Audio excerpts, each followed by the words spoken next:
थारैनो जोबोद साबायखर बावनो लुगैदों आं फुंखा थुनलाइयारि जखनथाइखौ बेवहाय आंनि गामियाव बाहागो लाफैनायनि थाखाय बिथांमोना गोसोआव मोनसे साननाय आरो मोनसे सिमां दंमोन जे गामिजों लोगोसे समष्टि आरो समष्टिजों लोगोसे ओनसोलजों लोगोसे हारिखौ जों फारफ्रोमबो बिथिङाव जाहाथे मोनसे आबुं जौगाहोनो हायो बेनि सिमांजोंनो गुबुन गुबुन समफोराव गुबुन गुबुन जायगाफोराव जेब्ला जों बेरायथिंदोंमोन बा माखासे मानि खामानिखौ मावबाय दंमोन बै समाव जोंनि ओनसोलनि बा जोंनि समष्टिनि बेन्दोंनि सिङाव थानाय थुनलाइयानो जा जोंनि गेलेनायानो जा जोंनि हारिमु बिथिङानो जा बा सोलोंथाइ बिथिङानो जा मोनफ्रोमबो बिथिङाव जोंनि ओनसोलनि जिखिनि जौगानाय बे जौगानाया गुबुन जायगाफोरनि रुजुनायाव नायोबा एसेबां मोजांथारबो नङा आरो बैफोरखौ साननानैनो गोसोआव मोनसे गाबखांनाय दंमोन दे कक्लाबारि समष्टि हिसाबै बा जोंनि ओनसोल हिसाबै जों मोनफ्रोमबो बिथिङाव जौगाहोनो थाखाय जोंनि ओनसोलनि जौगाफुनाय लिरगिरि लाइमोनफोरखौ लाफानानै आरो इयुन जोलैफोरखौ लाफानानै जों मोनफ्रोमबो बिथिंनि आबुं जौगानायखौ मोननो थाखाय सम सम खाबु लानानै खाबु जाहाथे जों मोनसे एवारनेस बा मोनसे सांग्रांथि मेल लानो हायो नामा बिदि मोनसे गोसोआव सानबाय थानाय दंमोन आरो बे लेखायैनो दिनै आंनि जोनोम गामियाव बोसोरफ्रोमबो मागो दमासिनि मोनसे असिलाजों बोथिसे जमायै मोखां नायलायलाय जानाय मोनसे सम थिखाना दोननाय दंमोन दिनैनि साना बे सानखौ लोब्बा लाखिनानैनो जोंनि ओनसोलनि जि थुनलाइयारि आड्डा फुंखा जायखौ जों फुंखा होननानै मिथिनानै मोननाय जायो बेखौ बोथिसे जानायनि असिलाजों लोगोसे मागो फोरबोनि जिखिनि सानस्रि बे सानस्रिफोरखौ मोगथां महर होनो थाखाय नाजानायनि जिखिनि असिला बे असिलाखौ लानानैनो फुंखा थुनलाइयारि आड्डाखौ बेवहाय हांख्रायनानै लाबोनाय जादोंमोन आरो बिथांमोननि गेजेरजोंनो आंनि गामिखौ लाफानानै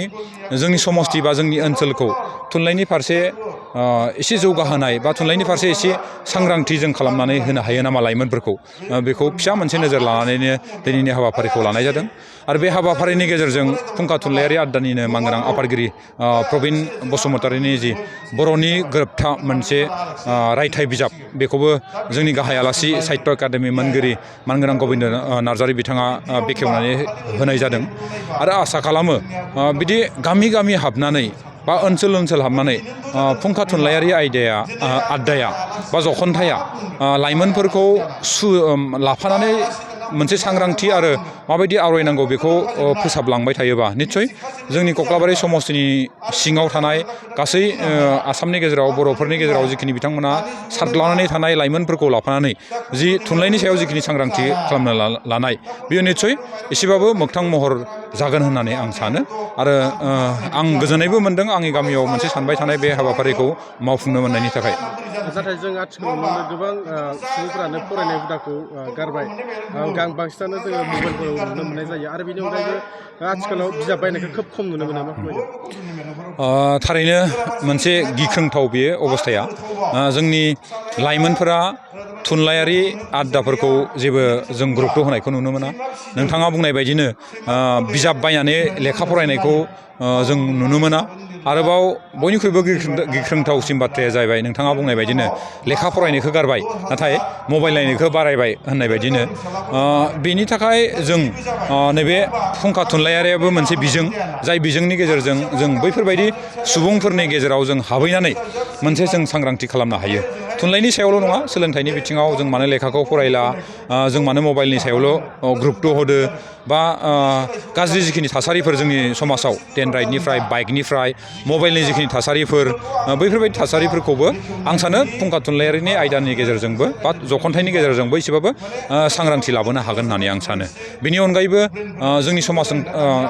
एकदम खाथि सोमोन्दो थानाय माखासे मानि आफादफोर जोंनि समाजारि आफाद बर' थुनलाइ आफादनिफ्राय लानानै बर' फरायसा आफाद एबसु जायखौ जों होननानै मिथिनाय मोनो बेनि अनगायैबो माखासे मानि गुबुन गुबुन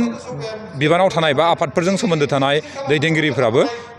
बेफोरबायदि बेलायाव जुदि खामानि मावोबा बा जों सांग्रांथि लायोबा निस्सय जों एसेबाबो खमायलांनो हागोन होननानै आं सानो आरो लाइमोनफोरखौबो आं खावलायनो लुगैदों जाहाथे जों लेखा फरायनाय इडुकेसनेल जिखिनि डिपार्टमेन्टेल प्रेक्टिकेलि जिखिनि लेखा नायनाय बेखौ लानायजों लोगोसे बाहेरा लेखा नायनाय थुनलाइनि सायाव गेलेनायनि सायाव सोलोंथाइनि सायाव मोनफ्रोमबो बिथिंनि सायाव जाहाथे जों सांग्राङै बाहागो लायो बेखौ आं जोंनि लाइमोनफोरखौबो खावलायनो गोसो जादों। नाथाय दिनैनि दिनाव एबसु आरो बर' थुनलाइ आफादाल' बेवहाय बाहागो लायोबा जागोन नामा? गार्जेना बेयाव माबायदि बिफाव लानांगौ? नाथाय आथिखालनि दिनाव गार्जेनखौनो जोङो गोदान खारनायखौ जों नुनो मोनबाय दं आरो मा फोरमायगोन? समा मोनसे मुखुब आथिखालाव आरो समा रावखौबो नेनानै थाया। आंबो गनाया जे बेवहाय जोंनि लाइमोनफोरखौ सांग्रांथि खालामनायाव बर' थुनलाइ आफाद बा दुलाराय बर' फरायसा आफादनि जि बिफाव जिखिनि फाव बे फावआल' थोजासे जागोन होननानै। नाथाय बेजों लोगोसे समाजारि माखासे थासारिफोर समाजारि जिखिनि अबस्थाफोर समाजारि माखासे आफादफोर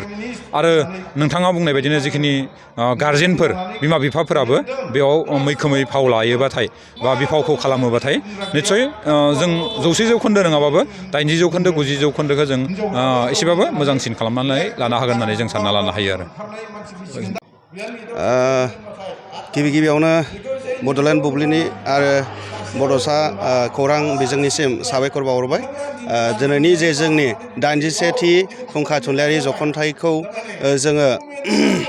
फोसावनो मोननानै गोजोननाय मोनदों। बे बेलायाव जोङो बुंनांगोन जे जोंखौ देग्लाय 81थि